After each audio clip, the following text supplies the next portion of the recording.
Hello, everybody. Welcome to the meeting of the Architectural Review Board. It is Tuesday, April 20th, 2021. This is a special meeting because it's being done via GoTo application. I would like to ask that everyone go on mute, and I will call on you one by one to speak. One of the general principles of rules of our meetings is that every time you speak, you always introduce your name and your company, or if you're ARB member, reference that. I will go through the members in order of who is attending tonight from the Architectural Review Board. This order will be the order which we speak tonight. Rebecca Morrison, Marion Castell, Sean Brown, Leslie McCauley, David Humphrey, Alex Lopatinsky, David Riley, and Allison Hughes. For our applicants tonight, how this works is I'll call on your application, you'll introduce your name, say your company, give us a brief overview of your project, what you're looking to do, and then after you finish your presentation, each ARB member will go through one after another and ask you a series of questions or make comments. It is your applicant, it's on you guys to make notes one at a time, and once all members have gone through, you can address all those questions at once at the end. Any questions for applicants? Okay. Great. So first on the agenda, one thing I see, Vivian Hoffman, I might ask you to go on mute, Ms. Hoffman, please. Okay. There you go. If you can find it. I'm looking. Okay. I thought you found it. There you go. All right, guys, we're ready to go here. First up, we have ARB 09 2021. We have the Gardner Center, longtime favorite of Darien. Chris, I know you, but if you could introduce yourself, go off mute, introduce yourself and your relation to the company, and give us your fun overview, please. Sure. Good evening, everyone. I'm Chris Barker from the Gardner Center. I am the president of the Gardner Center, owner of the Gardner Center. And I'm here to talk to everyone tonight about some facade changes to the building and signage changes, both monument signs as well as on-the-wall building signs. And the reason why we're doing this is we're rebranding. I have a PowerPoint presentation to show you. Is it okay that I share my screen, or how do we want to do it? Share the screen? Okay. Share the screen. I think Fred should have give you access, and I'm going to go on mute. So you do your thing, and we'll wait to comment until you're all done with your. Chris, you should have access. Do you see the ability to share your screen? Yeah, I do. If you give me 1 second here, it's making me just give permission on my computer, of course. Chris, Liz Geiger here, Chris. I always try to keep things tight, so try to keep your presentation under 10 minutes. We're kind of familiar with this, but I mean, I don't want to rush you. But keep it moving for us. Quickly. Can you see my screen now? Everyone? No, we can't, Chris. Not yet. No, you can't. Okay, that's not great. Hold on 1 sec here. No worries, it's okay. Sorry, folks. We a little jump with the go-to meetings. The technical. Yeah. Little skip at the beginning. Okay, it's saying that I should be good now, but I'm not sure that it is. If not, I guess I'll have to talk about it. Has everyone? Nah, it's not letting me do it for some reason. I'm not seeing it, but Chris, here's what you want to just walk us through page one. We all have your presentation, and you could just do it page one at a time. And yeah, why don't we do that? Tell us. Okay. All right, so first one right there. The reason for the changes in the first place is we're rebranding as the Gardner Center. So we're dropping the and florist. It's not that we're going to be not a florist anymore. It's just our bread and butter is really annuals, perennials, kind of digging in the dirt sort of stuff. So that, you know, our first logo was from 1980 to 2000, as you see in the top left corner. For the last 20 years, we've had the one in the top right. And we really just need to modernize it, clean it up, really let people that were there, let them know that we're there for all their gardening needs. So it's kind of a four-part logo in the fact that it's being cleaned up as just the Gardner Center. There's the vine or the leaf there. Obviously, we're all plant people. And the shovel, which will come in a little bit later. The trowel, I'll show you all a bit later for that. And then the fourth part is really just the kind of the coloring that we're going with there, sort of that that honey orange color. And we did that because we're a big part of the pollinator pathway, realize how important bees are to our entire existence, and really just the gray, black, orange color palette works well for what we're going for. The next slide or next thing that you're going to see there is the location of the work that's going to be completed. So we are right on the post road, 1396. You will see the next page, the fourth page there, is just a zoom in of that area. So anything highlighted in green is going to be areas where we're going to be trying to complete some work there. I'm going to start with the facade changes, and then we'll kind of carry through and go on with the signage changes. So you'll see the present condition of the post road and north side of the building there. It was painted back in 2016, I think, turned into that dark color, which is actually called a deep caviar. It's a Benjamin Moore deep caviar, nice sort of dark gray. And what I'm looking for is trying to move into what you see on the right there, that inspiration for the project, and that rusted Corten steel is going to be a big part of this. So if you get to your next slide there, so 6, you'll see current and proposed, and all the materials that we're going to be using are on the right hand side there, but I'll go into detail as we get into the next one. So what I'd like to do is I want to change that trim from that dark wine red. It's no longer in our logo. We are using the logo now. We just kind of want to share it with the world a little bit more. So we want to get rid of that wine red, just have it match the rest of the building. So the trim, it's kind of a little outdated for what we're going for. So that would be the same color as the building that's already there. So it'd really just be that deep caviar with the white. We will also be adding, let's see the easiest way to do this here. We want to put some paver stones out front to really clean it up. So it's a limestone quarry blend out there. It's all permeable. The stack stone coal canyon, there's a gap at the base of the building where the ledge stone pavers would meet the building, and that's just raw concrete. So that's really to clean that up at the base. And then it would also be used at the base of the sign, which you'll see a little bit later. That orange color is actually called Vibrant Honey, and that is a 3-inch tall strip that would run, it's an illuminated strip that would run along the entirety of the building. You would only see the light out the front of it. It would be, a faint glow, and that would be an aluminum U channel, which would have an acrylic translucent orange face to it. So it wouldn't be shining onto the building. It would be sort of just a light glow coming out. That rusted Corten steel trowel sculpture will be on the north face of the building by the front door. And that is like a CNC cutout of the same metal material that we'll be using in the signage later.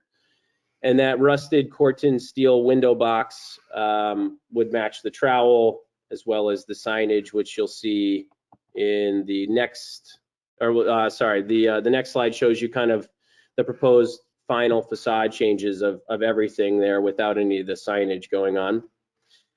You can see it with some plants there to kind of soften it up, and those would be changed out, consistently throughout the year.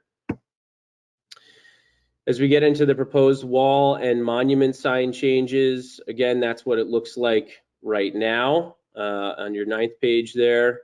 So that sign is pretty beat up. As we go into the signage, I want you to know that all of the signs are the same size. There's the sign won't be any bigger or smaller than it already is. Proposed wall signs, it's very similar to what we have up there already. We're dropping the inflorescence, as I said. The font will change slightly. No letter will be bigger than 10 inches. We are moving it to the corner. Seems to be a little bit easier viewability as you're driving north and south down the post road. And it will be illuminated. It'll be white painted aluminum with channel letters that will be lit against the building. So it'll be a soft glow against the building. They will not be illuminated the same way as that orange strip. And the proposed monument sign is a Corten steel, it's two Corten steel, or two steel box, or two steel plates, I should say, that are CNC cut out for the letters. And then there will be acrylic push through. So those letters will be raised, and those will be illuminated white. And then there would be a planting bed that would go around it. So you can see, and that planting bed, the brick there would match the very base of the building. Those are similar signs that Kevin and his team have done. So kind of give you an idea of what's there. And your last slide is really what it's all supposed to look like down the road. I would consider it a vast improvement for what it looks like right now. But I think that's really up to all of you to let me know. I'm sorry that we didn't, I wasn't able to share along with you. For some reason that computer wasn't working, but I hope that that helps a little bit, and I'm here to answer any questions you may have or recommendations. Liz Geiger here. Chris, thank you so much. That was a great presentation. We really appreciate it. You really walked us through that beautifully when in the past we were a little confused for your overall objective. So thank you. We're going to just go through one member at a time. Again, write down the notes people are saying and any questions, and you can address them at the end, Chris. Sure thing. So you can pop on mute, Chris, and you guys should know your order. Thanks, Rebecca. Go ahead. Hi, Rebecca Morrison, ARB member. I think it looks great. I think that the sign looks fantastic. I think that I like the trowel outside of the entrance door. I like the idea of the planters changing. I think it's really overall a really great look. I think the only thing I'm struggling with is still that illuminated channel in the front, that strip. I'm not sure if it's a value add, and I don't like the fact that it only is on one side, and that even if it was to be there, that it doesn't continue onto the other two sides. And I think you could have some of the same effects actually by even illuminating the trowel. That's it. Marion Castell, Architectural Review Board. I basically want to copy what Rebecca Morrison said. It completely reflects what I'm thinking as well. I think the monument sign is a lot better than it was before, having a matching, to the window boxes, etc. It makes a big difference. I think it harmonizes it a bit. And I also think one should consider having the illuminated strip above to perhaps go around the building, as Rebecca suggested. That's fine. It looks much better.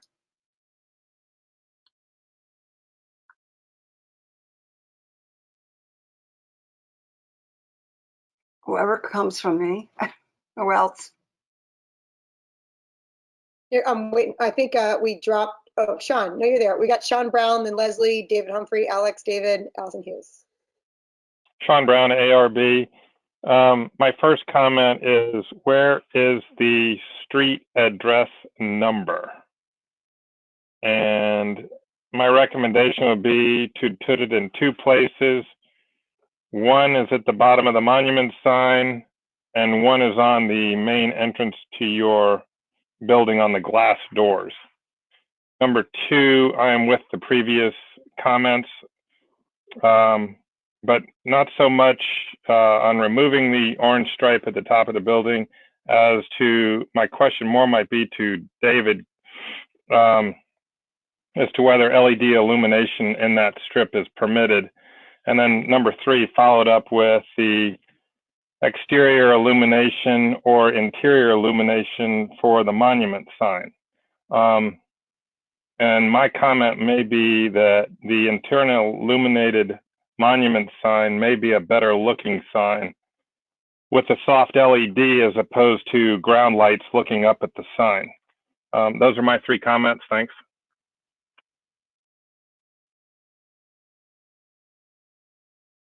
Hi, my name is Leslie McCauley, ARB. I have three questions for you as well. I was curious to know what the pitch of the pavers were from the beginning of the building facade to the sidewalk. What is this new patio space going to be used for?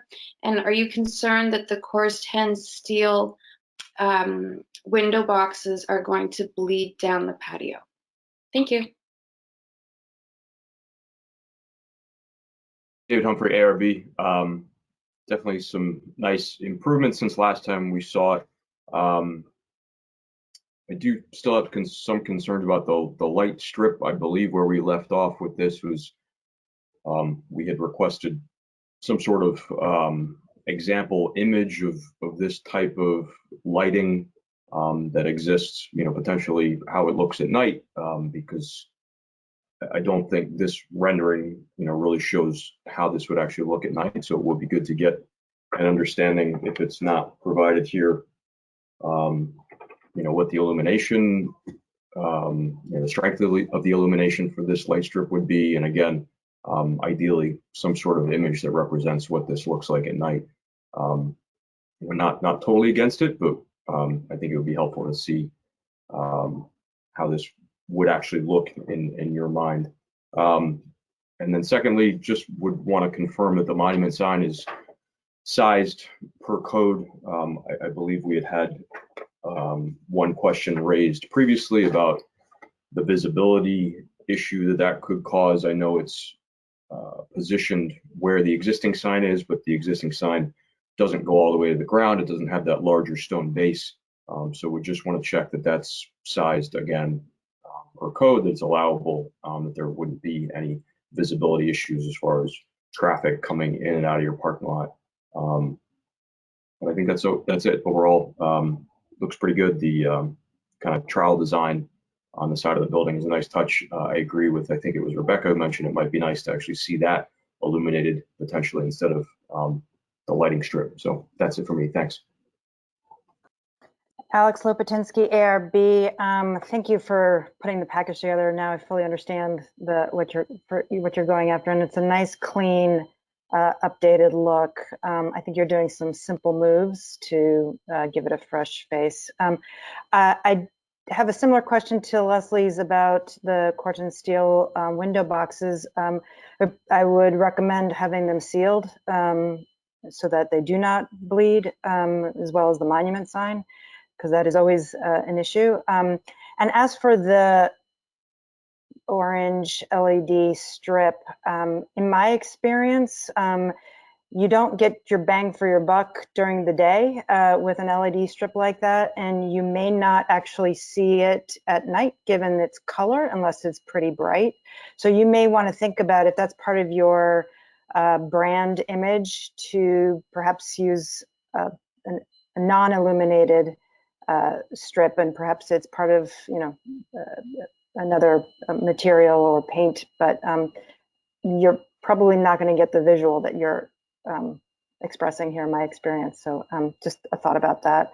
And that's it. Thank you. Hey, David Riley, ARB. I'm concurring with previous comments. A few other observations on, we'll start with the illuminated strip. That seems to be a pretty common thread. One example, or at least a similar example, would be the Stamford train station, as far as having these surface applied strips of light that are meant as a decorative element. That has a number of different colors going on, but kind of gives you a sense of what that one strip might sort of have an impact. And I'm personally a little concerned about seeing that source, that LED source, even though it's within a channel, having it kind of illuminating on its own. It seems the kind of thing like if that was a C channel or something that, if you decide to go that way, to have that as an accent light rather than kind of this really strong element. I think with Alex's point about it might not being strong enough, my concern is that it might be too strong of an element. I don't think it would be effective during the day. And I think at night when it's not being used for business, it has this sort of, Las Vegas kind of feel to it. So I've got my concerns there. I think actually covering the actual source of illumination and letting it wash underneath into a channel would be more effective. With regards to the patio, you mentioned that it was permeable, which I'm a little doubtful about because that gets into what the base material is and how it's all applied. And at least the rendering makes it look like a pretty, continuous surface. So to, Leslie's point about the pitch, that would be very important. And then I think one of the renderings showed a number of containers on it. I would question whether those would be as effective as possibly removing some of the stones and having, individual planting beds kind of interspersed within that patio. And that way the containers don't compete with the window boxes. So that's a comment there. And those would be but that's all I got. Okay, thank you. Hi, Allison Hughes, member of ARB. I agree with the comments about the illuminated strip. I think you need it for balance for the boxes, but I think maybe just a solid strip of the rusted steel or whatever, or maybe if you could paint it to look like that. I also kind of like on the building now where you have the two bands on the upper fascia there, that you have the two strips of red. I think that looks nice. Might consider that. I like the trowel. I like the rest of it. I'm assuming that the monument sign will not have this added copy where I think it's on one sheet that says where gardening is second nature. That will not be on the sign, correct? Okay, that's all. Thank you. Chris, that's Liz Geiger here. I don't have any further comments to add. So if you want to address all that, go ahead. Sure.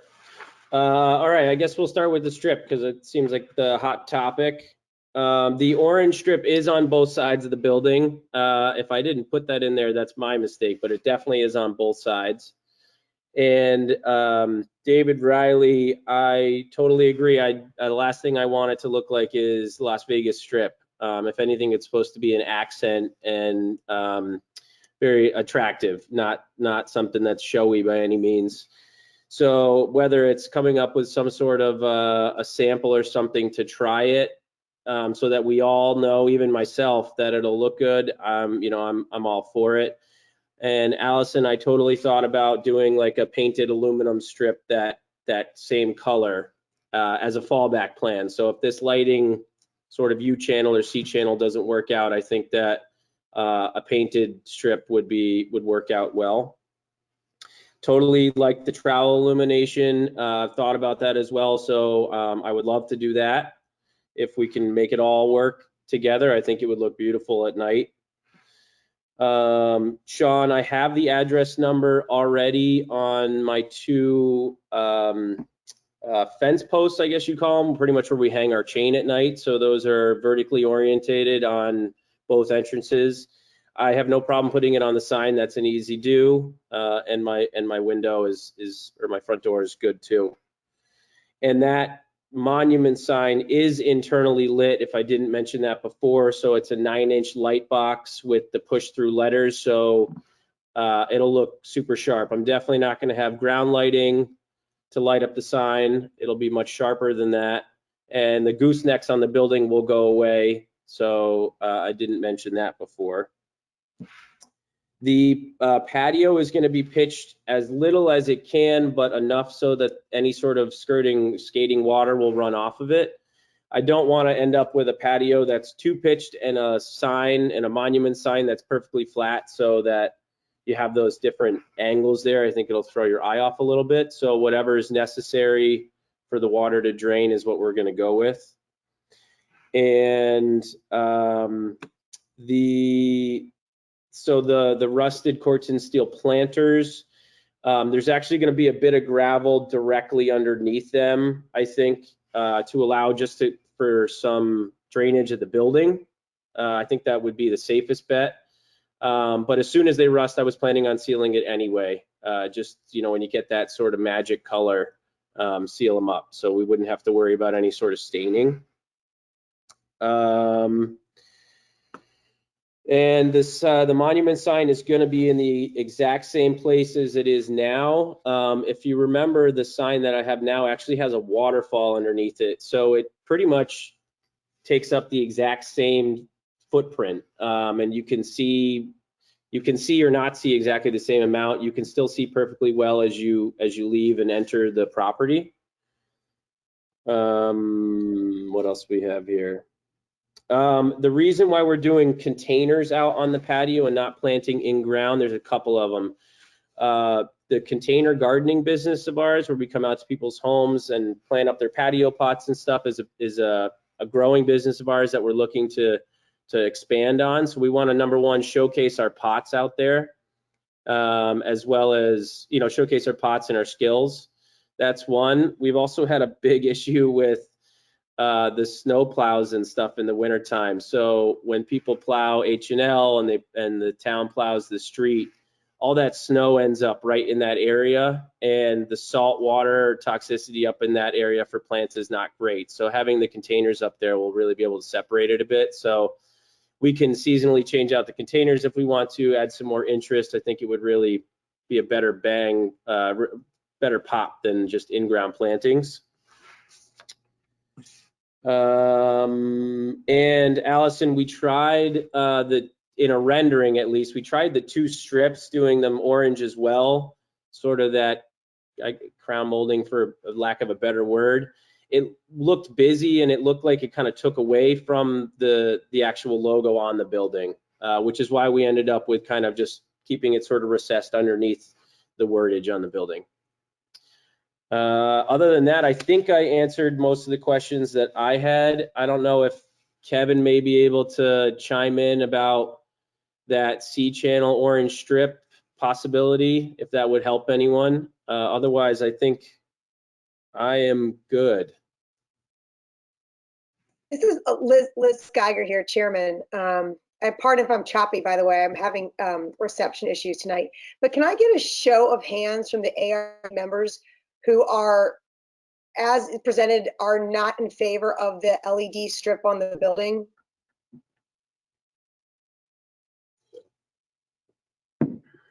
Potentially, depending on, sorry, David Humphrey, ARB, kind of pending some additional information, I guess. So.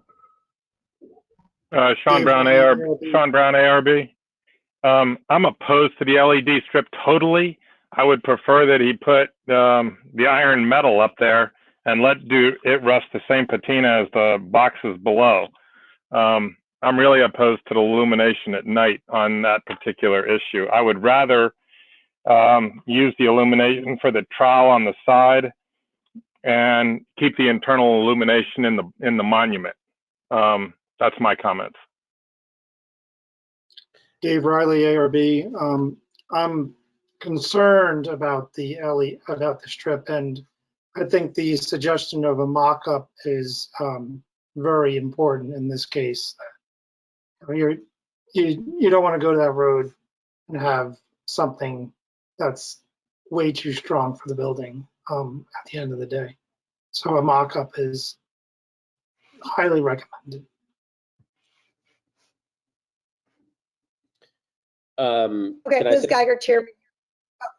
Go ahead, Chris. Go ahead. So totally okay with doing a mock-up. If Kevin is okay with doing a mock-up, we can work together on that. One of the things I want to try and get that sort of honey color in there some way, because that's what people are going to see on the business cards, on our emails. That orange does come into our logo. So that's why I'm trying to get that in there somehow, so it attributes to that. That's really all I have to say. But if we can start with a mock-up of the light, and if that doesn't pass, then maybe fall back on the painted aluminum strip. It would be the same size and then we kind of don't have to worry about that.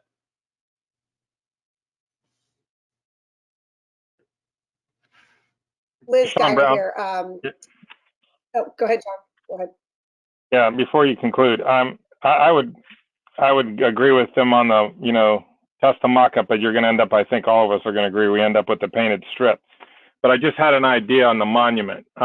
Chris, I know you mentioned that you got the numbers in other locations, and looking at some of these renderings, I'm wondering if you would consider putting the number vertically on the side of the monument facing the post road.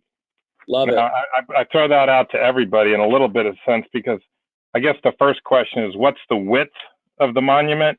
And then the sign numbers could be removed from those fence posts or chain posts. And then you could have it on the front there, because I don't want it to interfere with the name, because I think the side of the sign looks really good the way it is, the way you've rendered it. And maybe if the sign box is 6 inches wide, then you could probably get, you know, a 3.5-inch width number and run it vertically, you know, down the side of the box there, and then it would be illuminated, you know, with a soft white light that you're going to put in there. I mean, that might look really classy. And then match it up with the illumination on the trowel on the side, and then put your number again on, you know, the white vinyl letters and the glass doors. So my comments, thank you. I'm into it. That's fine with me. Go ahead, Allison. Nope. Refer to illumination of the trowel. How are you planning to do that? Are you talking about ground lights on the sculpture, or are you talking about the entire trowel being internally illuminated? It would be the same as the wordage on the building itself. So they would be backlit, I guess. Kevin, I think, would have to speak to that a little bit more. So that is just an outline of steel that's been cut out. So you can, I guess the center of that trowel is the color of the building right there. So it's raised off the building. It's probably only a 2 or 3 inch steel framework, I guess, that would make it up. So it would have to be lit from the back shining onto the building. So it'd be like a silhouette. I'm not so sure I'm wholeheartedly in favor of that idea, but I guess I'd have to see it. I don't know. It's pretty high. How big is that trowel? It's 8 feet tall, and at the widest point, which is really just the base of the blade of the trowel, is 4 feet wide. It fills that space really well, and that's why I came up with that sizing. I agree with you as it is shown here. I'm not so sure about the illumination part of it, but.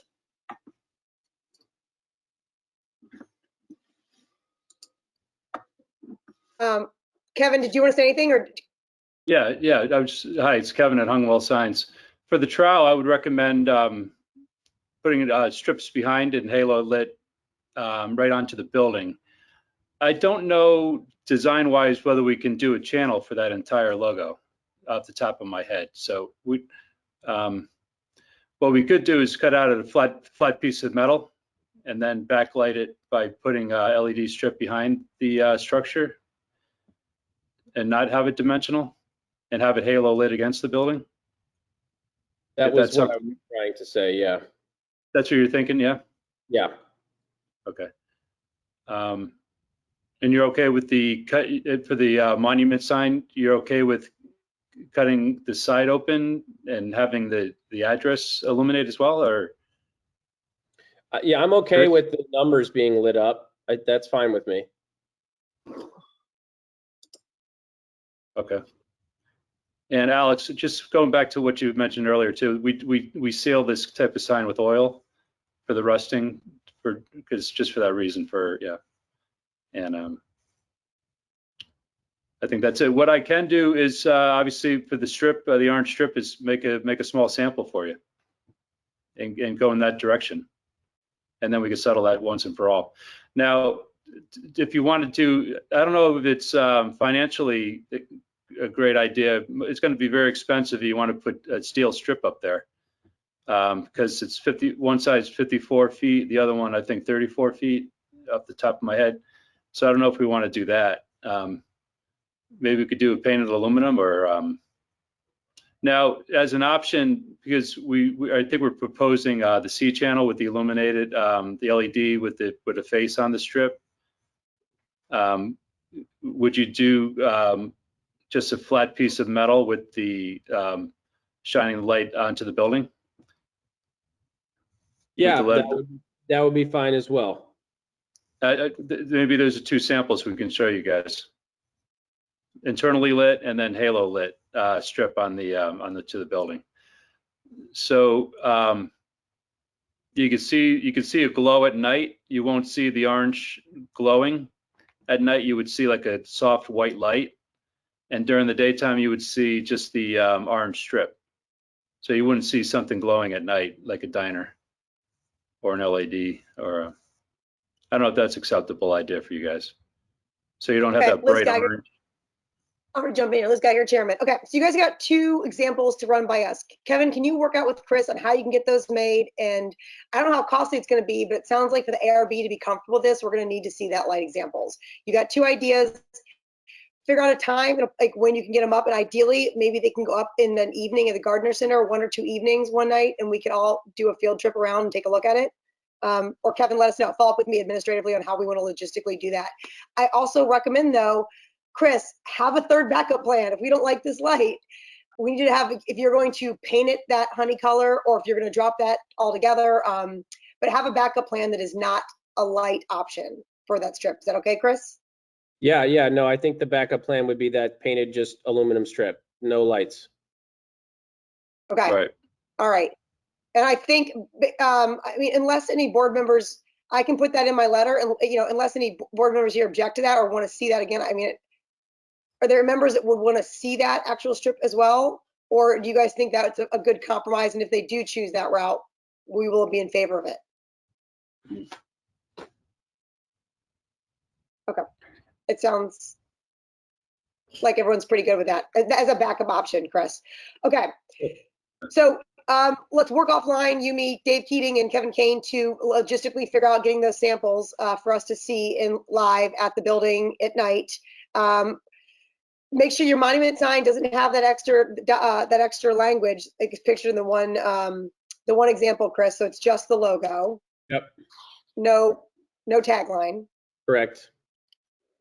And then adding your address, and then everything else. You did a great job, Chris. Favorable report on all the signs and updates and changes. If you do want to do lighting on the trowel, that was, I think, a suggestion in lieu of lighting on the building. If you want to propose both, then, again, Kevin, put that sample together. Let us know exactly what you're talking about. I got a sense that it's going to be a little much for us, but go ahead, Kevin. Yeah. Hi, Kevin, Hungwell Signs. Now that I think about it, because for the monument sign, the box, cutting the side open might not work to push the address through. I'd have to look into that, as mentioned with Sean, because I just want to see whether it's doable or not, because it's the frame of the sign. So I'm not sure how much active space I'd have to work with to cut the address in there, but let me look into that. Hey, this is Sean Brown, ARB. Kevin, if that doesn't work, I might recommend to you and Chris that maybe instead of doing white numbers on the side of the sign, that you match the, I got to pull it back up again, the color of the logo for the numbers. That's on the side of the monument sign. Maybe that would work. I'm just worried that the numbers will take away from the monument sign. I don't know whether there's another option on where to put the address, but I guess it's up to Chris, obviously. I think I'd have to, this is Chris, the Gardner Center. Yeah, I think I would have to sort of see what it would look like. It does, if we just didn't illuminate those numbers and we did sort of a black or like a dark gray 1396 vertically on the side of the sign, the side facing the street, would that be acceptable? And we don't have to worry about the illumination and jeopardizing the box at all? I might even recommend to you and Sean Brown, ARB, I might recommend to you and Kevin that maybe you match the patina of the stone base. Yeah. And put it on the side. Hi, Kevin at Hungwell Signs. We could even make it dimensional if you want to just cut. I can cut a flat piece of cut metal just to give it some dimension if you want, and paint it any color. Because we definitely don't want to put some vinyl on that thing. Chris Barker, the Gardner Center. Yeah, that's fine for me. Like just like I have on my fence posts or gate entry gate. I think just those raised simple 4 numbers would be fine for me.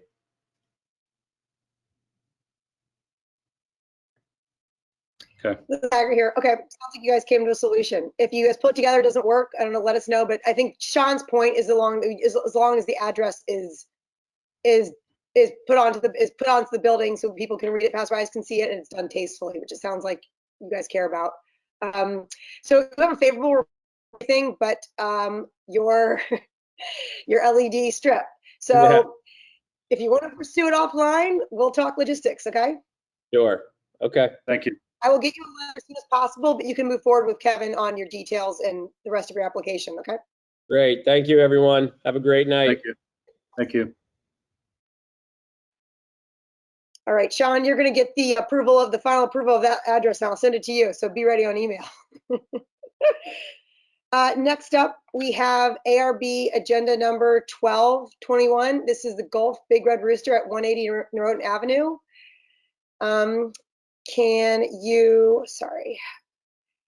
I believe we've got Kara Kennedy maybe presenting, or you can introduce yourself and your relation to the project and what you guys are doing.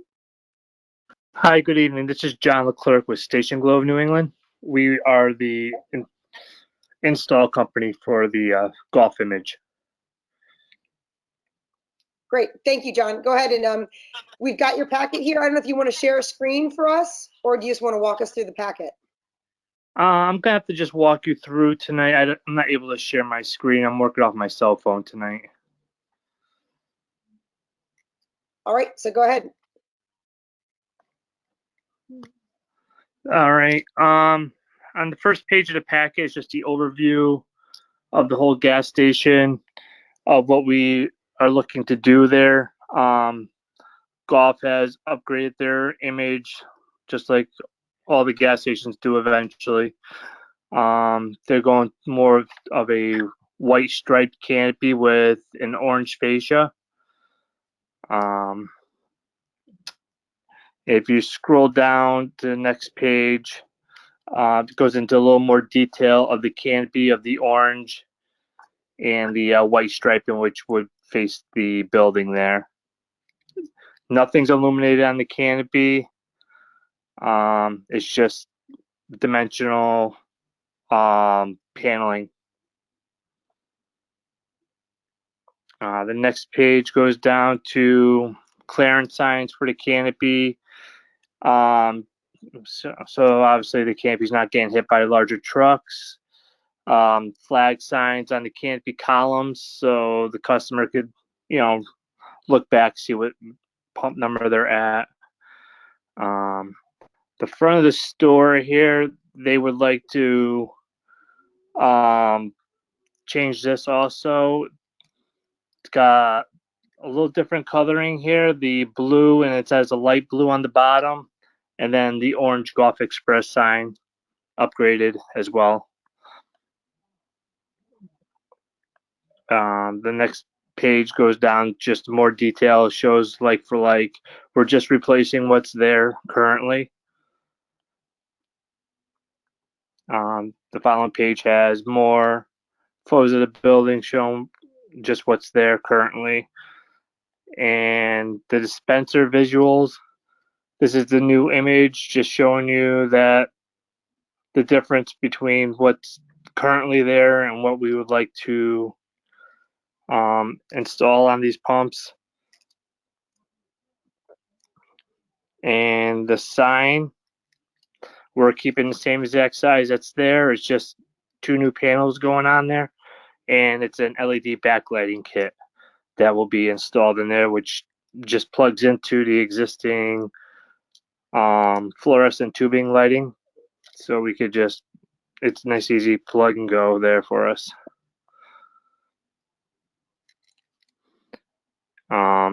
Next page is trash cans for next to dispensers and one next to the building. And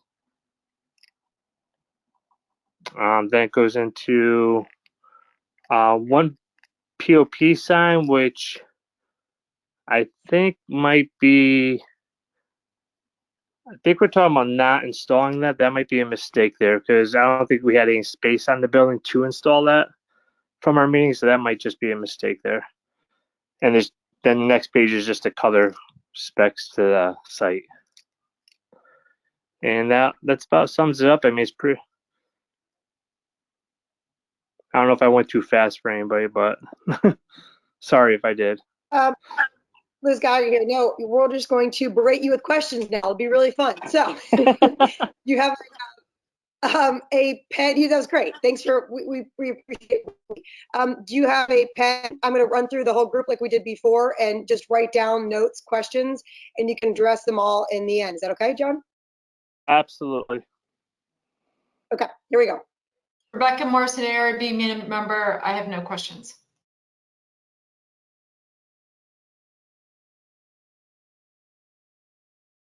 Marion Castell, Architecture Review Board member. I think that I have no questions either. It's going to be red and it's going to be simpler than the current stations. Thank you.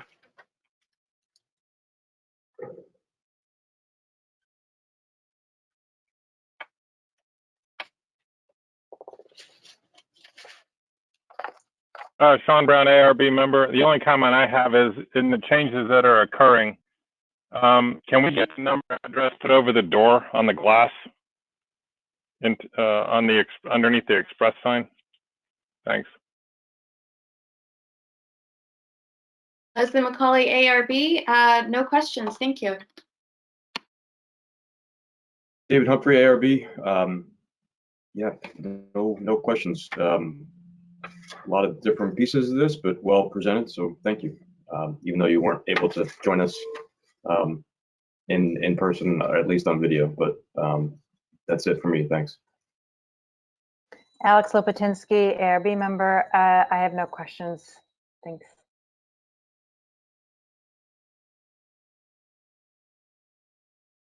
Dave Riley, ARB member. I guess my only question is, actually, I guess I have two questions. On the dispenser visuals with the Gulf logo at the top now, I see that it used to be at the bottom. It wasn't, I actually never even really noticed it, and I get gas there all the time. Since each one of those dispensers is going to have a Gulf logo at the very top, does that constitute a sign? And does that exceed the number of signs allowed for the address? They're rather highly visible, and there's 1, 2, 3, 4 of them. So I guess that's kind of a code question, whether that, what the definition is of sign, and do those kind of work into that definition, and is there an issue with that occurring in a number of locations? The other question is on the tall, the pole sign. What's there now has kind of the blue background and then the Gulf, and I do like the visual of the Gulf with the white background. I think it is simpler and without the blue and the clouds. My question is the white behind the Gulf, will that illuminate as well? I'm just a little concerned about excess illumination coming off of that sign, unless that's like an opaque white, and then the Gulf, the orange and the blue and the white contained within that blue is actually illuminated, which I think would be nice. And then the white would at least be more of a background to it when it's actually illuminated. So those are my two comments.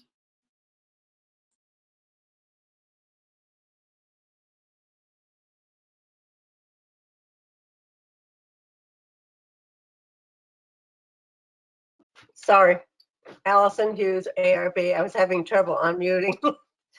I agree with David Riley's comments on the pumps. The overall just seems so much signage to me and so much more neon than it ever was. And I have to say, I'm a little bit sorry. We're spending a lot of effort on that area of town.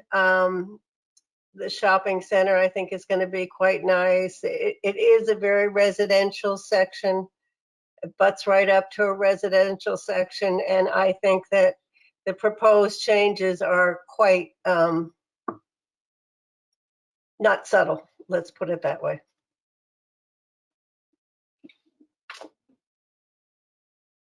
Liz Geiger, ARB.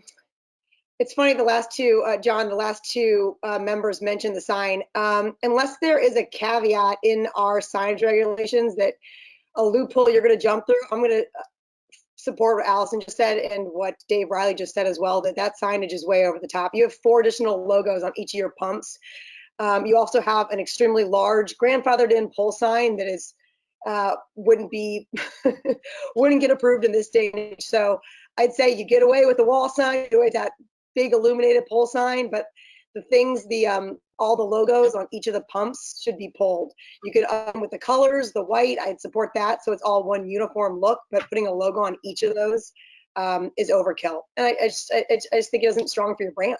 And then the wall sign I'm fine with. I did have a question to follow up with Dave Riley's about your pole sign. I want to know when it is illuminated. If it will be turned off when the golf is closed in the evening, or if it will remain on.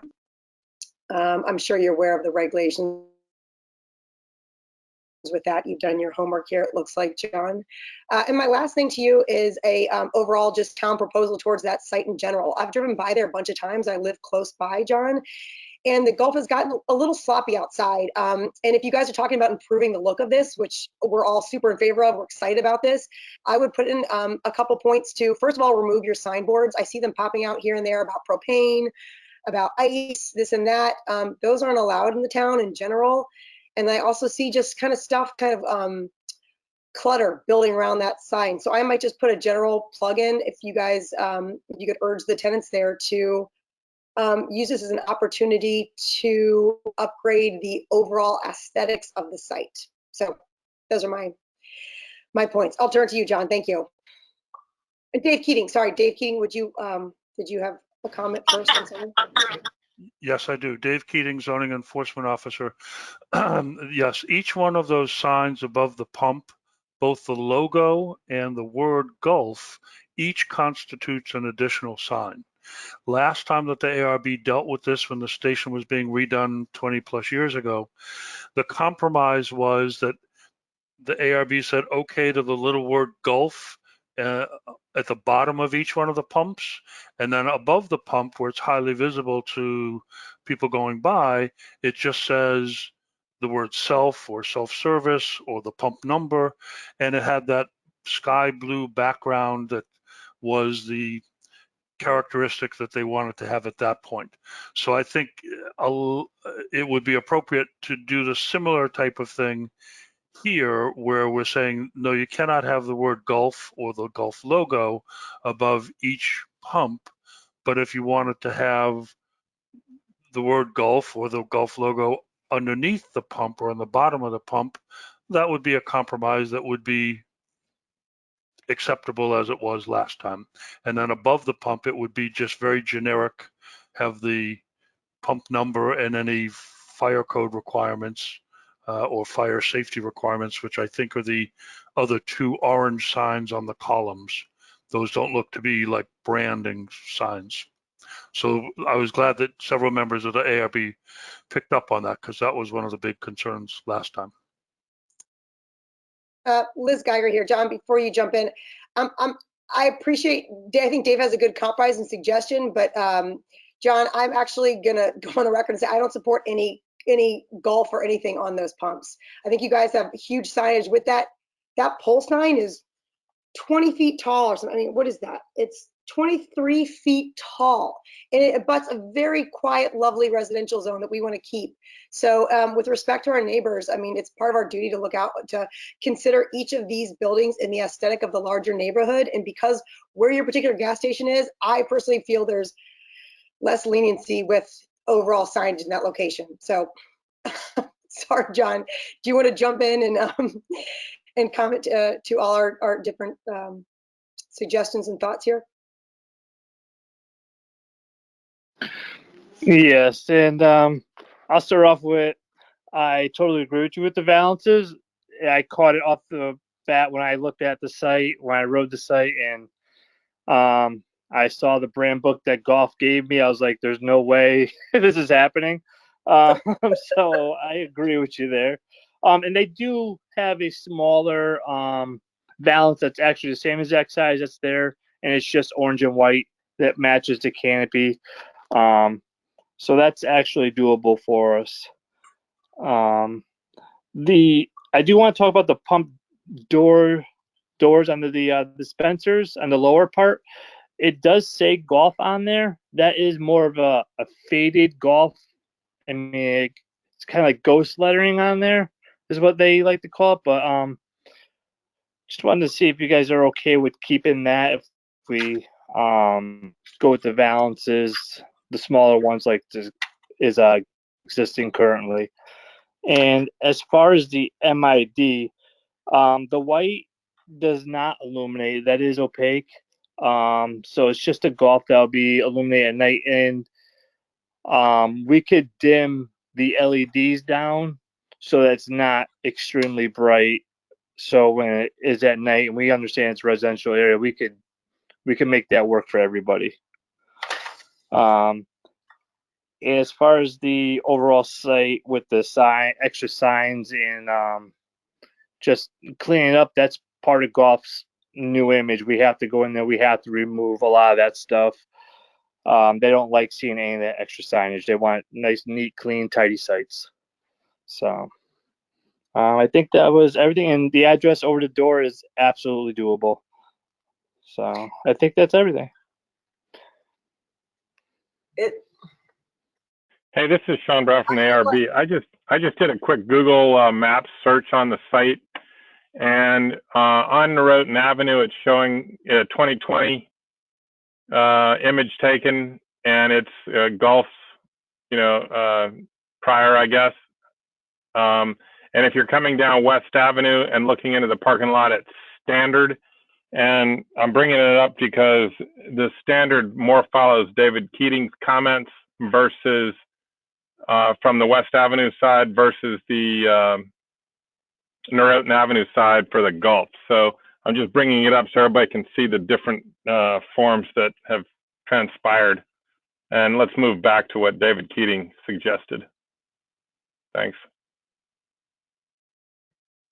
Liz Allison Hughes, ARB. I actually would like to see a new rendering of the new pumps. And I'm glad you took note of the location yourself when you drove by and saw, well, this isn't going to fly here. And if there could be even more changes made, I would appreciate it. I mean, I think that the canopy, for instance, I think is so neon looking, and just if it could blend in a little bit with the residential nature of the area and not be so shocking. I think overall, to me, it looks shocking.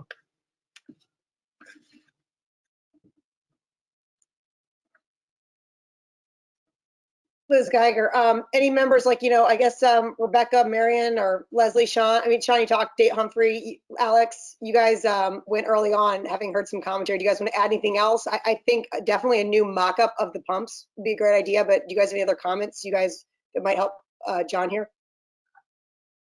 David Humphrey, ARB, not necessarily new, but yeah, looking at it again, totally agree with the individual Gulf signage at each pump to be removed, but it sounds like we're all in agreement with that anyway.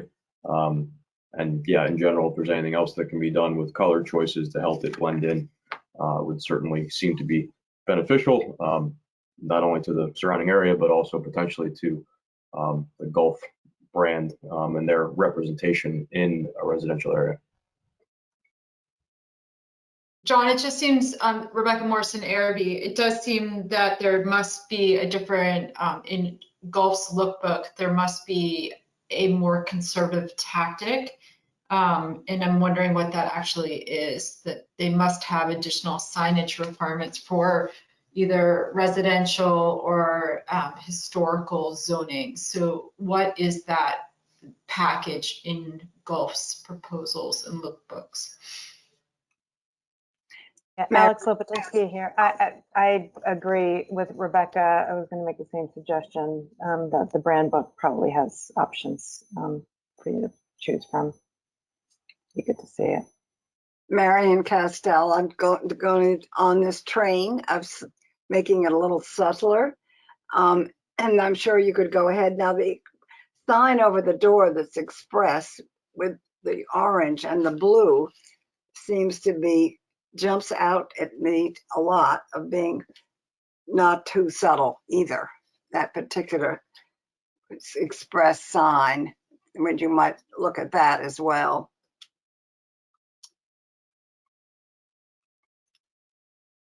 That's fine. That's all my suggestions on that. Cut down a lot of duplications that we have here. Hey, John, Sean this Brown. is Liz Geiger. Go ahead, John. Go ahead. Sean Brown, ARB.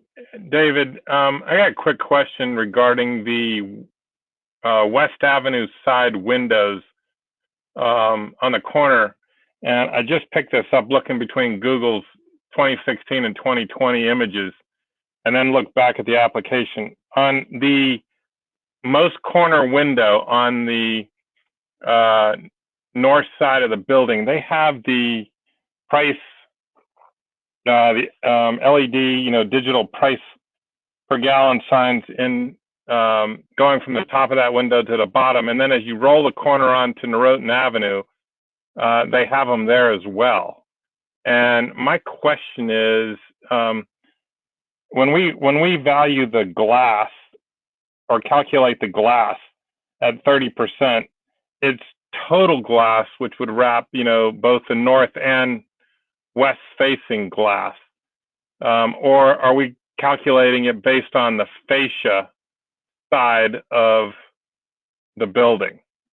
And the reason I bring the concern up is I know it's already in there because it's existing, but because it faces the residential buildings across the street, do we have a concern there, or does it fall within a totality of the glass itself? Thanks. Dave Keating. It is typically based on the window area, and in theory, we should use just the window that the sign is going to be in. But in this case, they were contiguous glass windows with a small divider panel. And at one point, they had flashing signs in there with the prices. And the decision was made to say, fine, you could have a price there, but you can't have anything flashing. And so we ended up with the prices facing West Avenue, where there are two entrance driveways or two curb cuts along there, and prices also facing the Norotan Avenue side, where there's again two curb cuts along that street.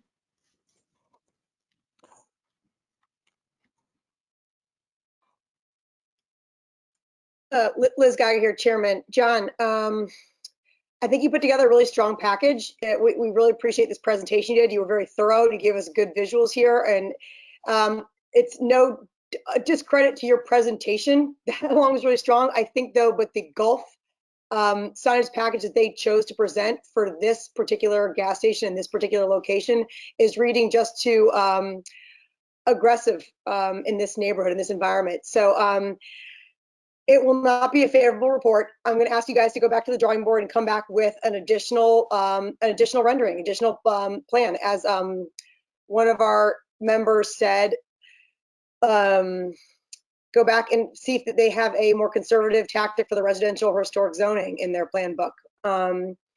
as part of that too, the overall, like beyond the colors, reducing the signage amount, right? Showing new pumps, and we are going to look at the signs in general of the building. This is kind of off your radar, but we've been talking about addressing the zoning in general, our town, how places have gotten a little casual with their over usage of signage. And there are a number of different pricing signs on, either boards, window signs in your location. So we need to look at that. And I'm sorry this is falling on you, but please go back to your clients and tell them, like, this is a larger issue that was oncoming. We appreciate them coming. We're excited about this redo. We want to work with you guys, but we got to see something new and something softer and less copy logos. How does that sound, John? Understood. Less is more. I get it. Okay.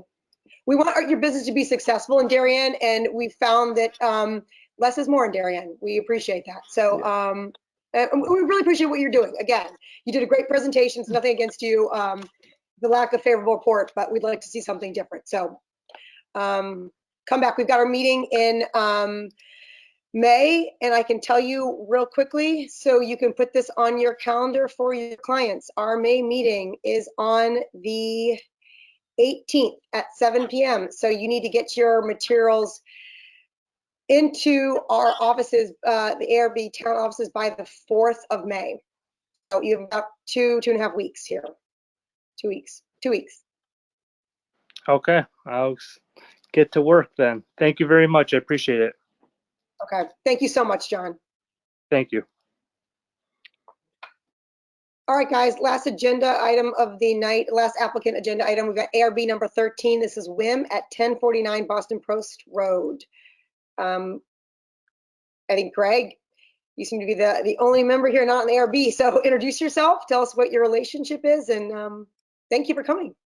Yeah, can you guys hear me? Yep, we got you, Greg. Thank you. Okay, my name is Greg Hoffman. Greg. Yep.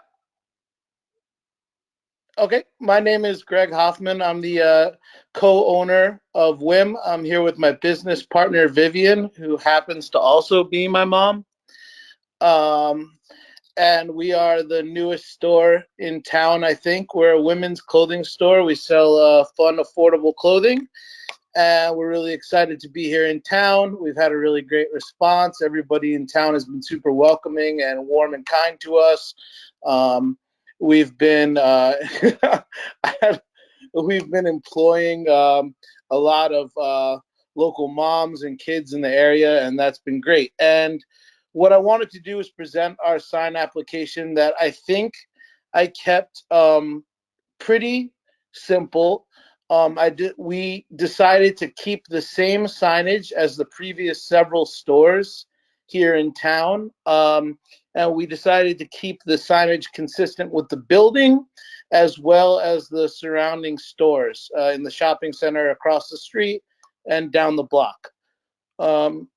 So what we have is 3 signs.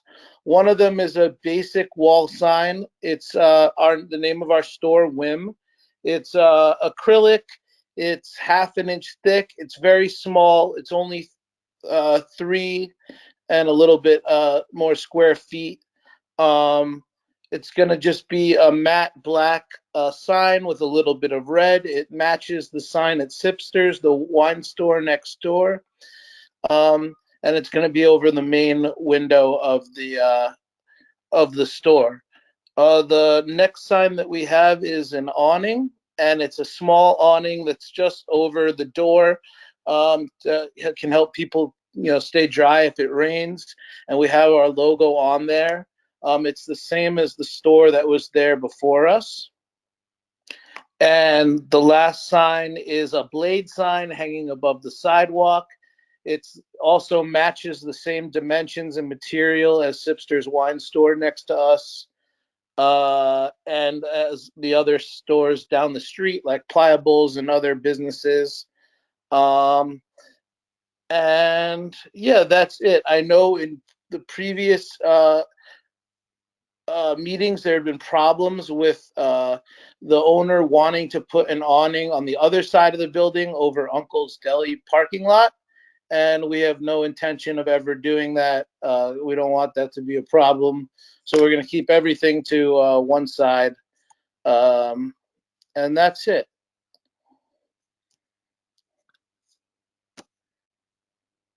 All right, thanks, Greg. Liz Geiger here. Thanks. I appreciate the presentation. That was perfect, thorough, and short, like we like it. So we're gonna hop in.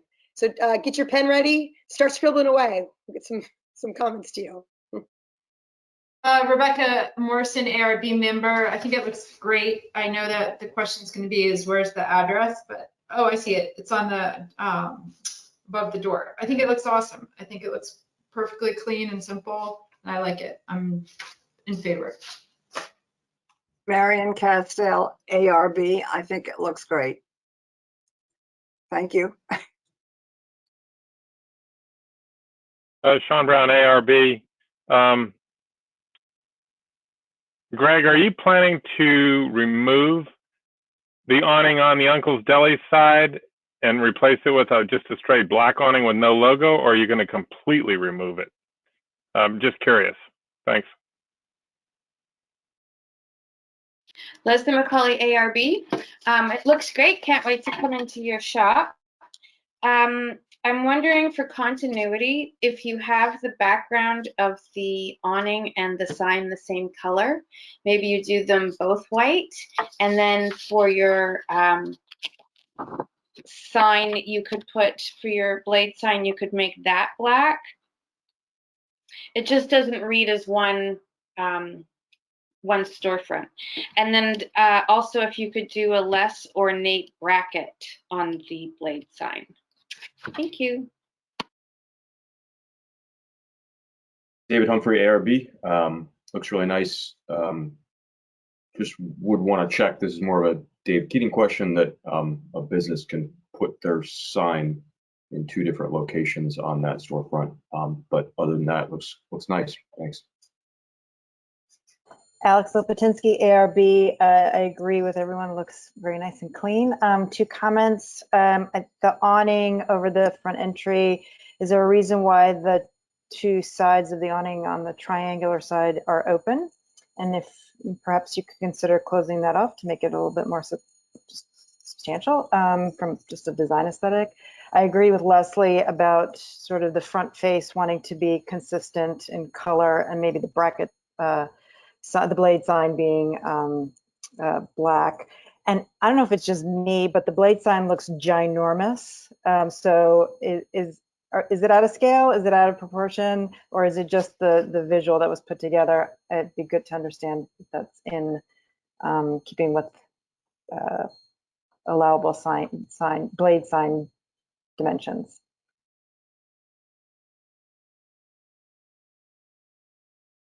Dave Riley, ARB. Yeah, I think Leslie and Alex both picked up on kind of concerns of mine. I think the consistency on the front of the color would be should be addressed.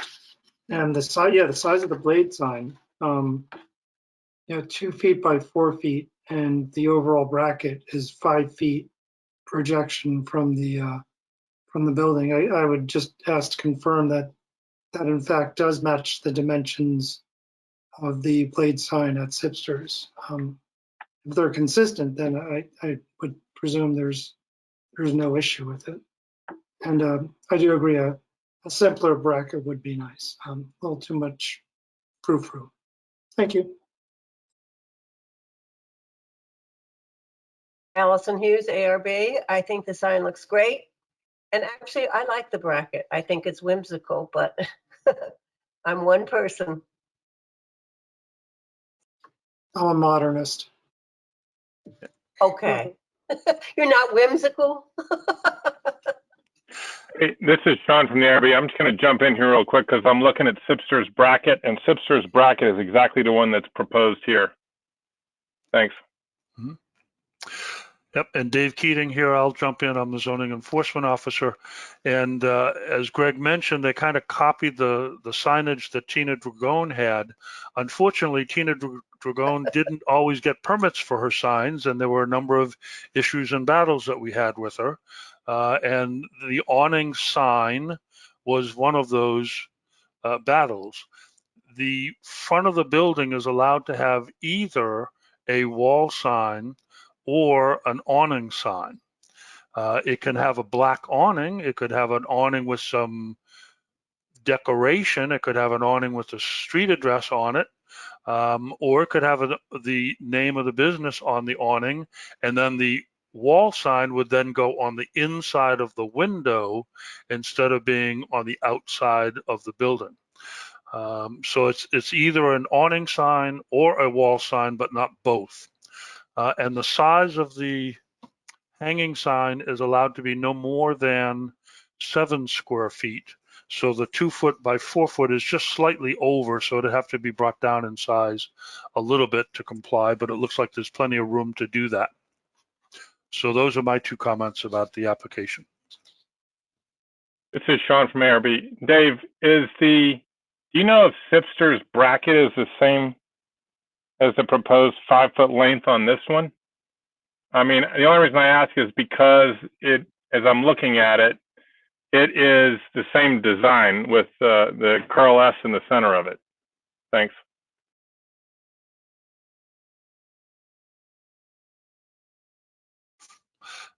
Dave Keating here. Yes, I think it is the same type of design with the curly cues in there or similar look to what's there.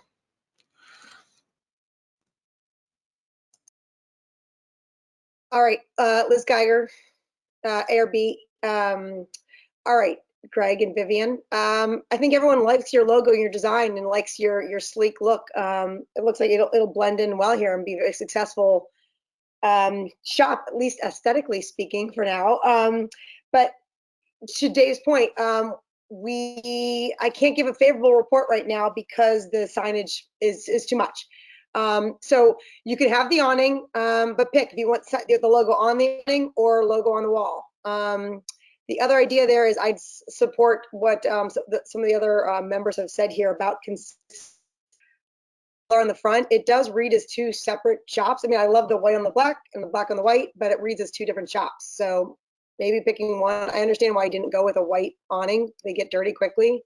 But then I know the white wall sign looked nice too. So I get it.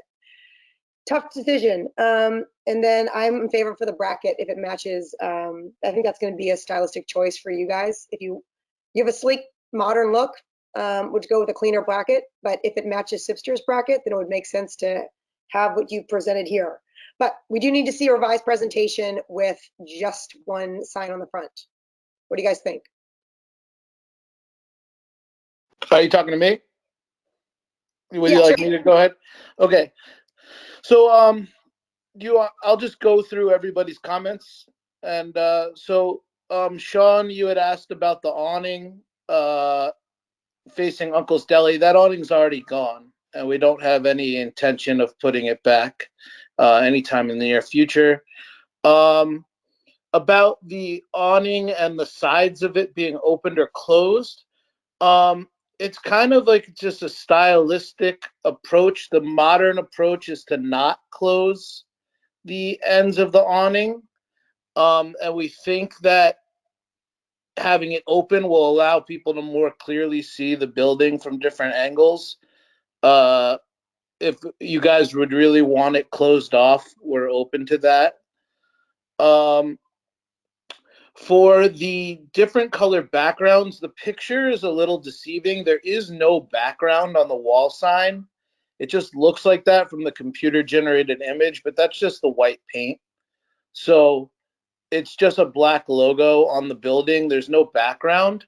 The reason why we decided to do black on the awning and on the blade sign was for the symmetry of it, to have our simple logo in the middle and then the black on the awning and on the blade sign to kind of make it like a kind of sandwich it in there and make it symmetrical. The blade sign we can make it smaller if you guys need it to. It is the exact same size as the one at Sipster's and the other ones all going down the block. We just copied. And so it's not huge or anything. It just looks that way from the picture. What else? The blade sign bracket is the same as the one at Sipster's. We thought that you guys would like if we kept that consistent with the building. It definitely is a little disappointing for us. You know, signage is so important, as you guys know, to drive a new business in town. And we have one of the biggest storefronts. It's 27 feet long, where most of the boutiques in town are much smaller. And having our one little 3-foot sign on the far right and having nothing over the door or anywhere else is definitely gonna, I would say, hurt the business. But overall, I guess I would just still want to know, your comments or about that. If because I think a lot of you guys really like the presentation, and I was wondering if there's any way we can keep the application the way it is, or is it just a straight up no, never? Greg, Liz Geiger here. I mean, we keep these regulations have been worked on and scrutinized for years for an exact reason. We keep it consistent from everyone, no exceptions. Start with exception one place, it goes every place. And we want our businesses to be successful. And we want to work with you and do whatever that is, but within those guidelines that we set. And there have been tons of hours, tons of people that have worked on these guidelines to get specific on what we want for each of our commercial owners. So, and everyone in town seems to be able to work with it. So for better or worse, in this case, I'm sorry it's limiting to you guys. You could consider not doing a blade sign and, just getting there's a signage allotment. You can work with that. Planning and zoning, their doors are always open. You can call up Dave Keating and he can work with you to get your allotment and what you guys are looking to do within the regulations. And come back with us. I mean, we do like your look, but it's got to fall within regulations. So the awning doesn't count, right? You can do an awning. I don't know. Liz. You got to come back. Yeah, Allison, to speak. Allison Hughes, ARB. Can I make a suggestion?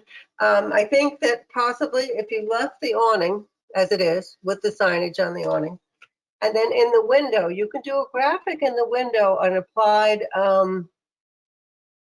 whether it's acrylic or whatever, in the same script. You can put signage in the window can be up to, what is it, Dave, 25% of the surface area of the glass. I think that would kind of be nice, actually, to have the whim in a white acrylic applied to the reverse side of the glass. So you would get your kind of double signage, but all within regulations and not involving you having to go to ZBA to apply for this other sign, the wall sign. So keep the blade sign, keep the signage over your door. I think that's where it belongs to me. And then in the window, put an applied acrylic in your same logo script or whatever on the inside of the window. Dave Riley, ARB. I think that's an excellent suggestion, Allison. I would ask, if you remove the black letters on the white background, if possibly that can even just be a second simple black canopy with no lettering on it. And that would unify the facade. I think that gets back to Leslie's point. If there's these two architectural elements, and then the whim is actually over where the entry is, that leads the person into the store, and then having the signage on the back of the window to kind of reinforce the presence on the store. But again, it's added cost, but a second canopy I think would be a nice element to tie everything together.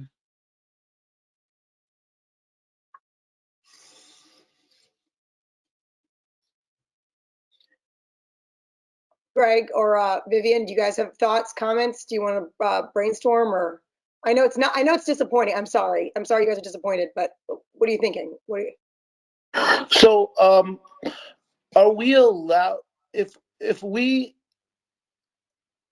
can we, like, since the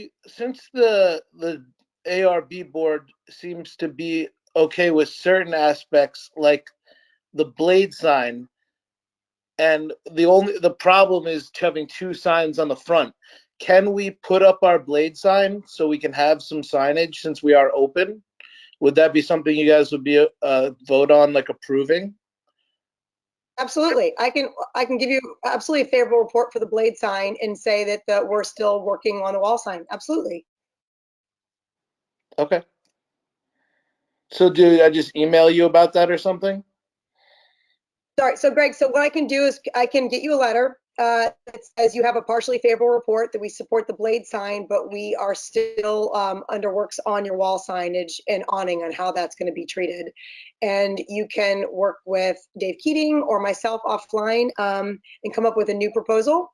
And if it's simple enough, based on maybe some of the suggestions here about continuation of the awnings and maybe doing a window treatment instead and just signage on one awning, if it's something like that, something kind of that we can approve administratively, then we could send that email. We can send an email to the board administratively to approve that. If it's a whole new design you want to come back with for the wall sign, then I'd have you come to our May meeting, the dates I just mentioned to the previous applicant. Okay. But I will write you a link that says you have a favorable report for the blade sign in the meantime. Okay. Hi, I'm Vivian, Greg's mom, Vivian Hoffman. I just had a question.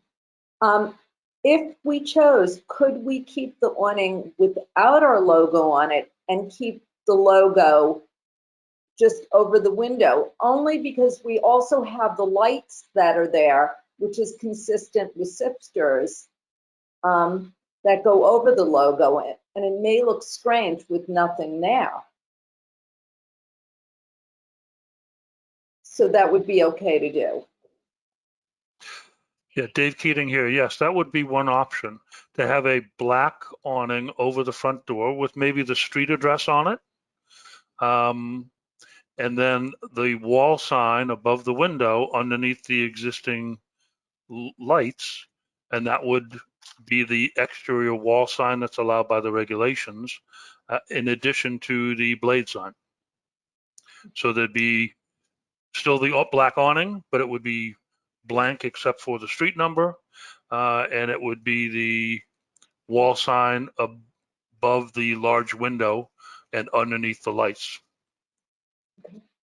And maybe the thing to do is for you and Greg to think about it and talk to your sign people and take another look at it, and then tomorrow or the next day email back to us with a revised plan of here's our preference of what we'd like to do. Is it the awning with the signage on the awning and the window with an internal sign on the window, or is it the exterior sign above the window and a simple black awning at the doorway? Okay, that to me would be give you the option, but either way, the hanging sign or the blade sign would be part of the program. Thank you. I think that sounds good. Thank you, guys.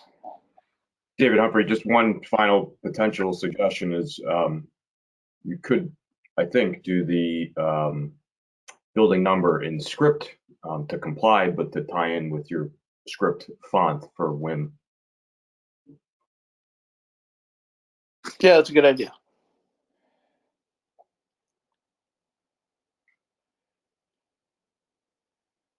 All right, Liz Gargan. So Greg and Vivian, thank you guys so much. Again, we really want you guys to be successful. We're excited you're coming here. You guys have a great logo. We look forward to seeing this, but I will send you a letter that says a favorable report for your blade sign if there are no changes to that. And then we'll look for you to work with planning and zoning for updated revisions in the meantime. Okay? Great. Thank you so much. Thank you, guys. Have a good night. Greg, by the way, if the letter takes a while to mail, in the meantime, you can move forward with your sign guys to get that going. And I will get you that letter. It just takes a couple of days. Okay, perfect. Thank you, guys. Okay. Thank Bye-bye. you.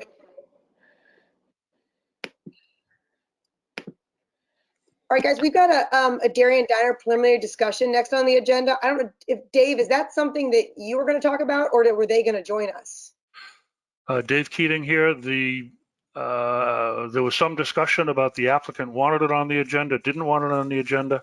It was easier for us to include it, but we have not received any materials or any word that they want to discuss it. So there's nothing that we need to discuss. I don't have any plans or anything to show you. Sounds good to me. Okay. Moving on, yes. Wrap it up. Approval of minutes, February 9th, February 16th. Can I see a hand for approvals? Yay. Okay. Looks like I think those everybody's are in good. favor of that. Great, okay.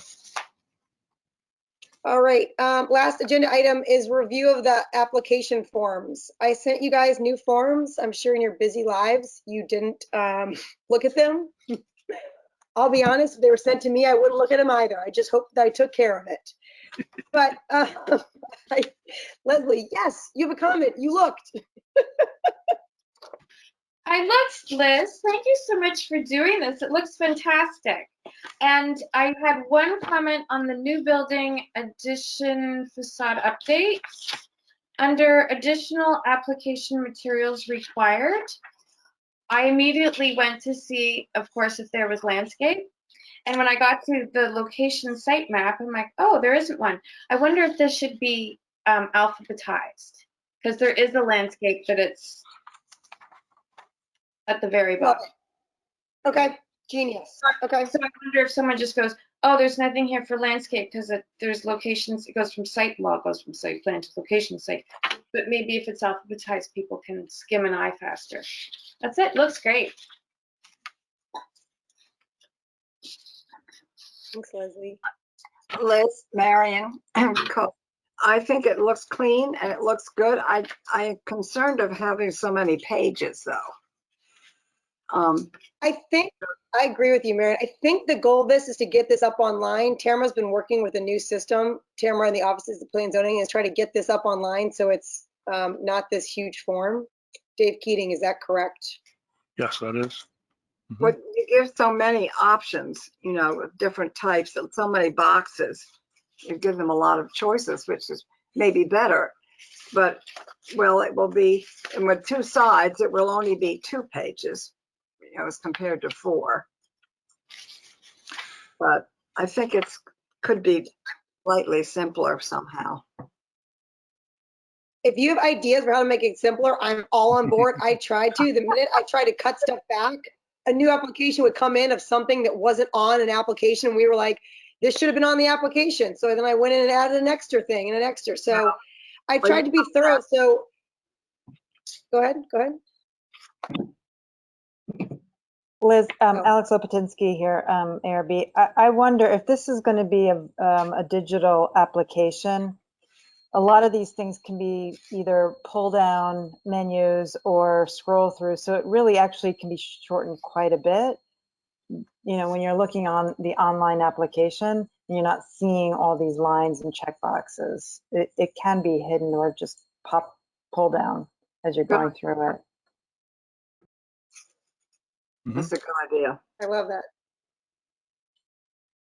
that. Yeah, that's true. I mean, the goal of this, by the way, is to make it simple for planning and zoning. My goal is that applicants come in, if they do not fill out this whole form and included everything we need, then it's a simple throwback to the applicant. We're not taking this because we're not going to waste ARB's time so that we're not sitting here going through and babysitting saying, well, where's this? Where's this? Can we see this? Like, there's no time. It's enough. Right? I mean, you can build that in potentially to the online form and say these are mandatory fields. If you don't fill them out, it's not complete. So I think the vehicle for this, you know, could be as important as what you've put on paper here, which is super detailed and good.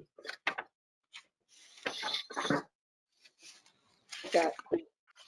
I have 2 questions for you guys. Like at the bottom of the first page, maybe this is Dave Keating. It says like referring to section 930 and subsection 1023-4 of Darien zoning regulations. Is that correct for both the building facade and for signs? Do those 2 regulation references need to be on both of these forms? You're probably thinking, hey Liz, why don't you go to the regulations and look yourself? But Dave, I'm exhausted. My 3 kids drive me crazy. Can you just give me the answer? I think those are the accurate sections, but I will double check. Okay. And can you also check the price of the application at the end? I didn't know if it was similar for a sign as it is for a facade, if it's 65 or 110. I don't know, raise it. We should be pocketing money here for a little like appetizer fund.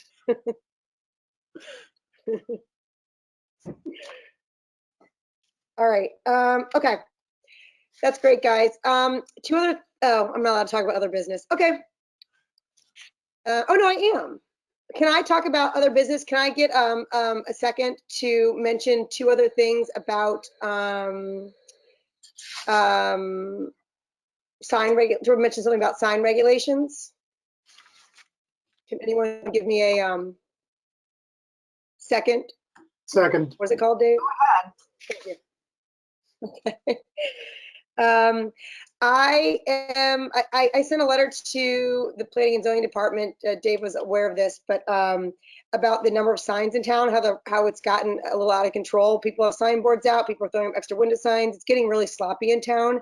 So they're going to put through a larger zoning enforcement here to kind of clean town up. We put some leniency out there for COVID, which seemed great to help businesses get through, but it's time to kind of dial it back. It's getting out of hand.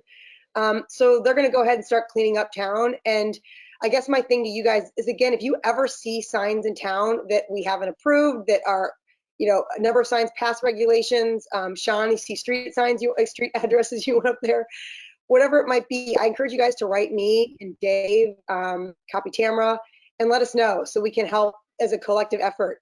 It's mostly I want to reward the people who are doing it right and going through the program and making the efforts look our town look good, and not reward the behavior of people that are taking advantage of our system. That's my goal. Good. Okay. I guess that's it. Dave, by the way, update. Yeah. All right. Sorry, it's Sean from ARB. I just want, for all the new members that have joined and that are taking notes, I might just make a suggestion that you get the copy of the agenda in Word. It helps a lot in typing the notes. It saves you a lot of time to get it ahead. When I did the February 9th, I got the notes from David Humphrey already, but we can get them from the secretaries in the office, and I can tell you it saves a lot of typing. Just a suggestion to all. Who is doing the minutes this month? I just did them and I typed I'm a pretty fast typer. I typed as I go. I went. Okay. So they should come out soon because they're already typed. Good. I love that. Next up for the notes is Riley and May, and then I gotta figure that out. Brown, because John, you just went. Riley, you're up in May. That's all right. I'll do June again, and we'll just keep it on the board. So I'll take it. Okay. Thanks, Sean. Okay, so Riley, Brown, and Green. Sherry, you're for July, and then we don't meet in August, if you guys remember. And I think Dave Keating, their plan is to have us back in, as you said earlier, have us back into the offices in July, I think, maybe even June. Could be. I do not know. It's not up to me. As soon as I gather, you would much rather meet in person than online. So as soon as they do allow it and permit it, we'll try to meet in. We might end up having to meet in 206, which is the bigger meeting room, so that we can keep our social distance. Or we might end up meeting in room 119, which is bigger than room 213.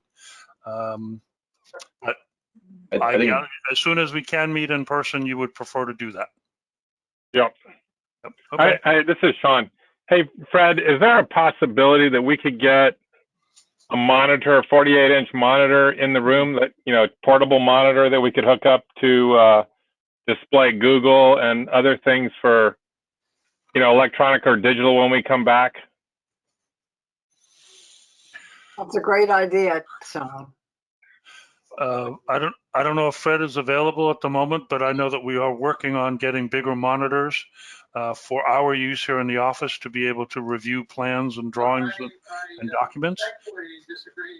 Yes, that is correct, Dave. The town is currently working on installing 4 new large screen TVs in the in room 206 on the 2nd floor of Town Hall. So yes, that is in discussions, more than discussions, I guess. It is going to happen from what I understand. Hey, this is Sean. Hey, Fred, can we just make sure we have like USB or HDMI connections? So if I bring my laptop with my wireless Wi-Fi, then I can connect up and we just pop Google Maps up on it. We can look at images. We can pop plans up on it. You know, David Humphrey's really good at that too, and I think it would be really beneficial to all of us. Yeah, we will certainly communicate that to the powers that be. I would imagine that it seems like a very reasonable request, so I see no reason why we wouldn't be able to accommodate that. I think a bigger room than the one we were in would be a big help as well. Longer term, it was always kind of cramped here. But I think we have to consider all of them as a whole in light of the town plan and understand things that may not come. I'm sorry, I missed that, David. Okay, guys. Sorry, I'm just saying, I think a use of a little bit larger room, if there was one available, would be a help, because it was cramped, and I don't know what our numbers are now versus what they were. You know, I agree. This particular regulation should be cleaned up. Yeah, that's certainly something that we'll have to discuss in more detail. In terms of the rooms available in Town Hall, there's really not a whole lot of options with respect to something larger other than the auditorium. So we'll have to we'll certainly have to continue that conversation and see what might work best for the board as we're moving forward. Not only the Architectural Review Board, but really all of the boards and commissions of the town are sort of grappling with the same question at this time. At this time, as we move in the direction of normalcy to some extent, at least. I mean, this is Sean again. Fred, maybe we, you know, instead of mounting the monitor permanently, maybe you can get one of those rolling stands with the monitor on it that we can move from room to room and share it amongst all the, different meetings for when those things are set up. And then we just carry our laptops in. Yeah, that certainly could be a possibility as well, and I will communicate that as well to the folks that are setting this plan in motion here. Okay, thanks, guys. That concludes our meeting. It's 8:46 p.m. You can stop recording us. Thanks, Fred. All right, guys, I really appreciate it.